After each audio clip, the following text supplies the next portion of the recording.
Ngabisin waktu kebanyakan dengan kerja di hari biasa dan rebahan di waktu weekend, lama-lama juga ngerasa ngebosenin. Memang, rebahan adalah salah satu me time yang gue sangat butuhkan setelah penat dan sibuk banget dengan kerjaan dari pagi sampai malam.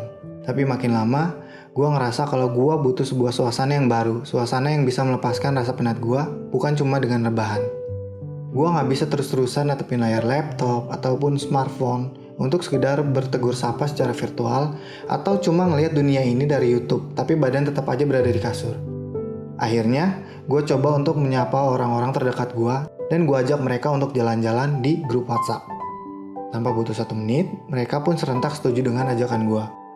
Dan gue pun tanpa pikir panjang, langsung bangkit dari tempat tidur gue untuk membuat angan-angan liburan gue yang tadi gue pikirin jadi sebuah cerita yang nyata. Setelah semua persiapan gue selesai, gue pun langsung pergi ke tempat teman-teman gue berada dengan perasaan yang begitu senang karena gue tahu gue akan punya cerita yang seru lagi bareng dengan orang-orang terdekat gue. Setelah sampai, betapa senangnya gue bisa bertegur sapa dan tertawa sebegitu lepasnya ketika bersama mereka. Sebuah rasa yang gak gue temuin ketika gue hanya bercengkrama dengan pekerjaan dan dunia digital. Karena begitu semangatnya, kita sampai lupa kalau belum menentukan kemana tujuannya. Tapi itu bukan jadi hal yang sulit buat kita, karena memang kita tahu yang kita cari sebenarnya bukan tempat tujuan yang mahal ataupun bergengsi, tapi yang penting bagi kita adalah momen kebersamaannya. Tanpa pikir panjang lagi, tempat tujuan pun kita sudah tentukan, dan tanpa keraguan juga kita langsung berangkat. Dengan hanya menggunakan sepeda motor dan juga hati yang gembira tentunya, kita melewati perbatasan kota hingga perbatasan kota lainnya, ngelewatin lebatnya kebun sawit, ngelewatin jalan kota yang mulus, ngelewatin jalanan desa yang masih bebatuan, sampai ngedaki jalan gunung yang menjulang tinggi hingga mesin motor kita tuh ngebul. Walaupun gua dan teman-teman belum sampai di tujuan, bahkan sebenarnya masih belum setengah perjalanan, tapi kita sangat menikmati setiap detik perjalanannya. Dari jalan yang belum pernah kita lewati sebelumnya, melewati sudut-sudut kota yang terawat jalannya, ngelewatin desa yang jalannya masih rusak, ngelewatin tempat tandus tanpa pohon sama sekali yang membuat kulit kita jadi belang, ngelewatin hutan yang benar-benar adem, sampai ngelewatin gunung yang jauh dari mana-mana dan aksesnya itu sangat terbatas.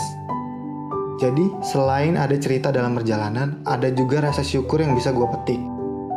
Bahwa kita tinggal di tempat yang akses akan kebutuhan sehari-harinya itu mudah banget dibandingkan mereka yang mau beli bensin aja harus turun gunung dulu.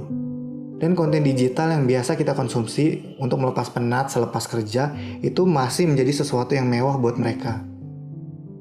Setelah panjangnya perjalanan, akhirnya kita pun sampai di tempat tujuan. Lelah selama perjalanan akhirnya terbayar dengan pemandangan alam yang begitu indah. Begitu nyata indahnya tanpa ada campur tangan filter untuk mempercantik itu semua. Warna, suasana, sensasinya itu benar-benar lebih nyata dan indah dibandingkan foto di layar digital. Sesampainya di sana, kita pun duduk santai untuk melepas lelah sambil menikmati suasana yang begitu sejuk. Dan bercerita tentang apa aja yang tadi kita udah lewatin di jalan. Ada kejadian lucu yang gak sengaja kita lihat waktu di jalan. Ada yang saling memaki karena bawa motornya gak benar.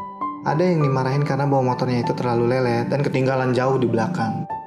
Tentunya, di tempat itu juga bukan cuma ada rombongan dari rombongan gua aja dan teman-teman.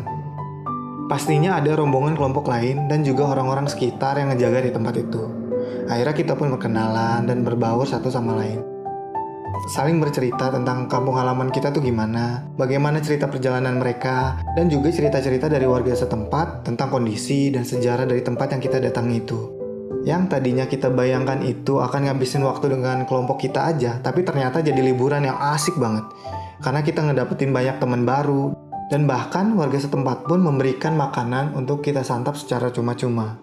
Cengkrama, cerita, curhat yang mendalam, canda, tawa, api unggun, indomie kuah, nasi goreng kala tengah malam di puncak gunung, membuat semua lelah dalam perjalanan yang tadi bukan jadi sesuatu yang begitu berarti. Sampai tiba saat waktu untuk pulang. Lumayan sedih karena sadar bahwa waktu ini bakal segera berakhir. Kami pun bersiap untuk kembali pulang, berpamitan dengan teman-teman baru yang kami kenal di sana dan juga berpamitan dengan warga sekitar yang telah menemani kami semalaman. Kami diantar dengan doa yang mereka panjatkan untuk perjalanan pulang kami dan hangatnya kata perpisahan mereka yang mengharapkan kami kembali suatu saat nanti. Kami pun pulang melalui rute yang sama, tapi dengan perasaan yang lebih bahagia. Dengan membawa semua cerita manis itu. Sebuah cerita yang gak akan gue dapetin kalau gue ada di rumah aja. Dari situ gue belajar, kalau liburan bukan selalu tentang tempat yang mahal ataupun bergengsi. Karena gue pun bisa begitu bahagianya ke tempat yang bisa dibilang sederhana. Mungkin bukan tentang tempatnya, tapi bersama siapa kita menghabiskan waktu. Dan ternyata jalan-jalan itu perlu ya. Sesibuk-sibuknya kita dengan dunia kita pun butuh waktu untuk bersama dengan orang-orang terdekat kita. Maka dari itu, dan semua cerita manis yang udah terukir, kami pun kembali merencanakan sebuah perjalanan lain untuk cerita-cerita seru lainnya. Sebenarnya terik matahari bukan lawan kami. Hujan deras pun bukan sesuatu yang kami takutkan. Bukan jarak jauh yang menurunkan semangat kami. Dan juga bukan rasa lelah yang membuat kami berhenti. Tapi sebenarnya ada sesuatu yang lebih kami takutkan, yaitu waktu. Waktu yang terlewat begitu saja tanpa adanya cerita.